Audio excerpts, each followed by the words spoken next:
now, ladies and gentlemen, the next president of the United States of America, Mr. Donald Trump on the Michael Savage Show.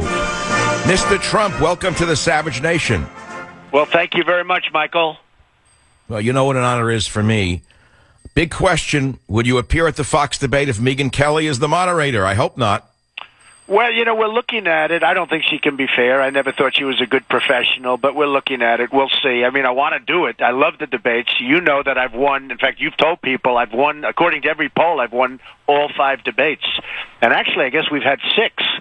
Hard to believe how it's, going the time. Donald, why do we need all these debates? This is nonsense. It's a show for the media. You're so far ahead in the polls. If it was me, an empty chair would draw more attention than her, for God's sakes. I understand that. And frankly, I think it's too many debates. The Democrats are finished with their debates. That was one of the most boring debates I've ever seen, or forums, or whatever they call it. But too many debates. It's ridiculous. And I love the debating. I've had fun doing it. I've done great with it. Everyone said I won the last debate, and I won all of the debates according to the polls. But I'll tell you what, it's ridiculous to have so many, and I don't think that Megyn Kelly can be fair. I don't think she's a great professional. No, I agree. Issue of immigration, Mr. Trump. Every day another story about Muslim refugees in Europe, raping, murdering. Yesterday, a refugee stabbed a Swedish social worker who tried to help this boy. He stabbed her to death. 400,000 new immigrants from Somalia pouring into Italy. What would you do to reverse Obama's flooding of America with violent and diseased immigrants? I know it's a tough question, but this is the number one issue on Americans' minds.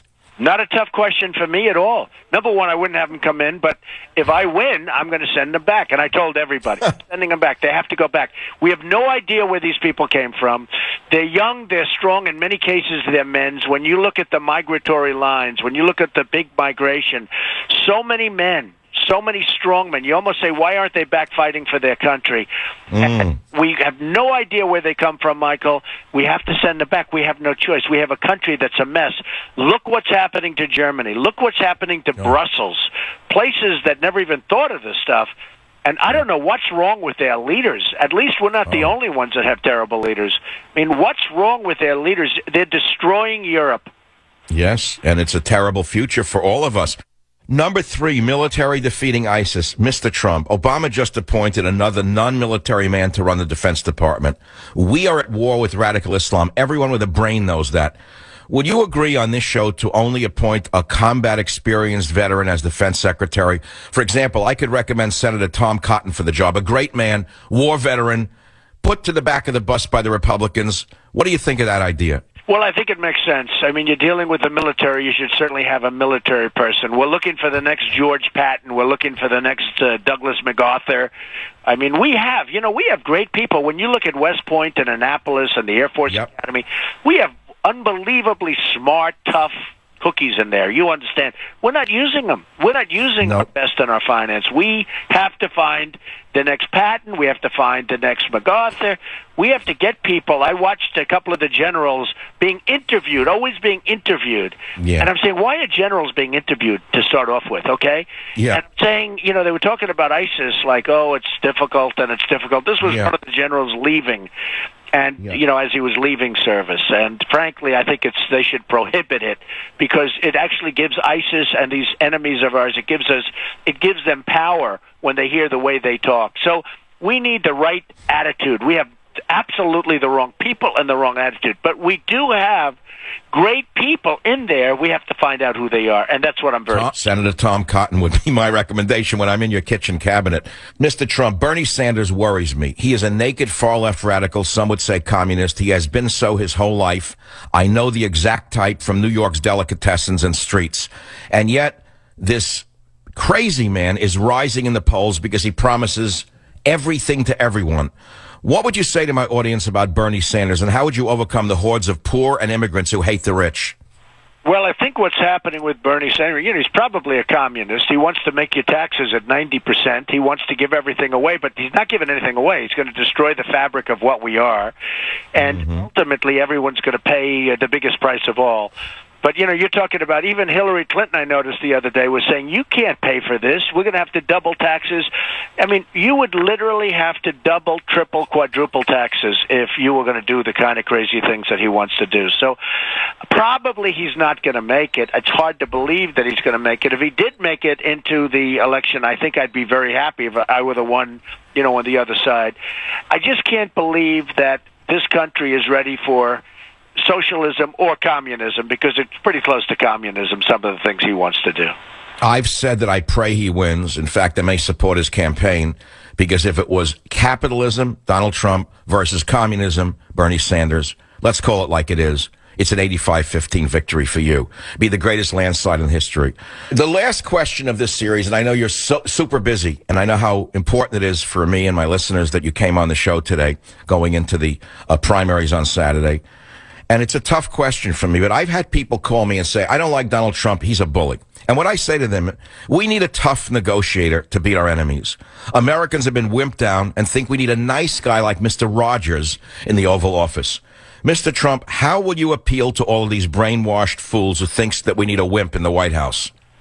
Well, I think I'm a nice person. I've always tried to be a nice person. But, I really don't believe that this election is going to be about niceness. I think it's going to be about competence. We have had incompetent leadership for so many years right now. Getting us into the war was terrible, and Bush did that. Getting us out of the war was horrible the way he did it. He didn't have any idea how to do it, and the way he did it was terrible. I've always said, take the oil, keep the oil. And, only now did they start hitting the oil. I said doing it on your show 4 years ago, I was talking about it, and they just started. We now need a toughness and we need a competence, or we're not going to have a country left. Everything is going bad. You look at trade with China. You look at the fact that we have no borders. Mexico is ripping us off. China is ripping us off. Japan is ripping us off. We don't win anymore, and we're going to win a lot. If I get it, if I am able to get it, and, my theme is Make America Great Again. Michael, we are going to start winning again so much, and that's what we have to do. I agree. We don't need a nice Mr. Rogers in the White House. We'll be run over. We'll be nothing left of this nation. 4 more years of this insanity. Secondly, behind the scenes of nice guys, as you probably well know from business, there's usually a knife in his hand, which he's holding behind his back to put it in our backs first. I don't believe in nice guys. And, Donald, many conservative pundits and leaders, and particularly the losers at the so-called National Review, which is, 100,000, maybe maximum 10,000 readers, have said they will not support you. How can you turn these individuals around and convince them to vote for you when you win the primary? Many of them are so foolish that they say they'd... Do you know that Glenn Beck said that he'd rather support Bernie Sanders than Donald Trump? You know what I said about him yesterday, Donald? What? I said I didn't know that Preparation H crosses the blood-brain barrier that quickly, because that's the only explanation for Glenn Beck's statements lately. But how do you turn these people around? I don't know. Glenn Beck is a failing guy, just like the magazine is failing. The magazine is really failing. I don't think it's going to be in business much longer, but everyone knows it's got very little influence, and they got some publicity. Glenn Beck, he years ago with John McCain, do you remember he said he will support Hillary Clinton over John McCain? He wanted to support Hillary Clinton over John McCain. So, Glenn Beck is, every time I watch him, he's crying. He's like a mess. He's got a lot of problems. He's like a total mess. But I would say this. Those people, and many people are coming over now, Michael, that you wouldn't even believe. Everybody wants to come over. They see the poll numbers. They see what's going on. We have a movement. We're having 25,000 people and 35,000 people show up to events. And we have a movement. It's taking our country back. And we're going to straighten out the country. We're going to take it back. And it's going to be so good, and we're going to all be proud of it. I mean, everybody's going to be proud of it. But a lot of the people that you're talking about, and a lot of people that you least suspect, are calling now. They want to come over to our side, and I think I'm going to unify the party, because our party is badly divided. Our country is divided, and even the Republican Party is divided. So I think we have a chance to really take our country back and also strengthen our party. Well, Mr. Stone has put out an email today saying that the Republicans are conspiring to steal the primary from you, even if you win it. What are we going to do if that happens, Mr. Trump? I hope that doesn't happen. In boxing, when you go into a territory where it's a home court advantage for one of the fighters, the other fighter says, well, the only way I know I can win is to knock him out. And the way I win is to win the primaries, because if I win the primaries, they can't take anything. So we're going to win a lot, I think, and hopefully we can do great in Iowa. And in New Hampshire, we have a big lead, and in South Carolina and Nevada, we have a big lead. So we'll see what happens. But hey, look, these people don't like to lose their power, and a lot of them don't even care about who's president. They just want to keep their little seat of power. It's all about the gravy train, isn't it? Finally, Mr. Trump, how important is the Jerry Falwell Jr. endorsement to you? Is it very significant? To me, the Jerry Falwell Jr. Endorsing me, and I just found out about it, it just happened a little while ago, is such a big event. He's a respected religious leader like few others. I mean, he's respected by everybody. He's loved by everybody. He's also seen everybody. His school, Liberty University, has a magnificent auditorium that holds like 12,000 people, a tremendous place. And everybody that's running for office virtually has gone through Liberty University at one point. I was there 2 weeks ago. And everybody, and to have Jerry come out and support me is a tremendous thing. And we have Sarah Palin, and we have Willie. We have so many great supporters. It's amazing. Willie Robertson. We have so many great supporters. And I tell you what, you have a lot more coming, because they all want to join the bandwagon now. Donald, before you go, I've been backing you from the day you started. We have nothing in common, meaning we don't have business together. We don't do business together. There's no deals between us. I just want the best for America. I want a winner. I want someone who can take on ISIS. I want someone who can defeat China in negotiations. I want Mexico to stop flooding us with immigrants. Now we have the Zeta virus coming in from South America. This is insanity. Donald, you're the only candidate who can do this. And I know women, smart women, business women who are very wealthy, built their own businesses, Donald. Every one of them, some of them are even liberals, are backing you. Do you know that? I think it's so great. I think we're going to do even better than the poll numbers are showing, I hope. A lot of people are saying that, where the polls are so great, but we may do better. But who knows? We have to see.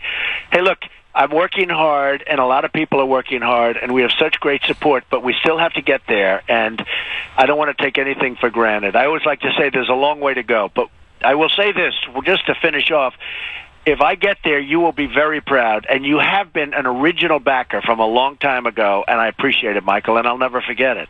I know you don't. That's something people don't understand about you, and they don't understand about the winning personality, is that you never forget your friends, and you never forget those who put knives in your back. Donald Trump, all I can say is my audience is 98% behind you. I'm sorry it's that low, but I'll work on the other 2% over the coming weeks. That's great. Well, you are a great guy, and I really appreciate it. And I'm heading to Iowa right now. Actually, as soon as this call is over, I'm going to be on a plane for Iowa, and I'm going to have a lot of fun there tonight. And they're amazing people, and I think we're going to do well there. Enjoy the meatloaf, and thank you, and God bless you, Donald. Thanks for being with us on the Savage Nation.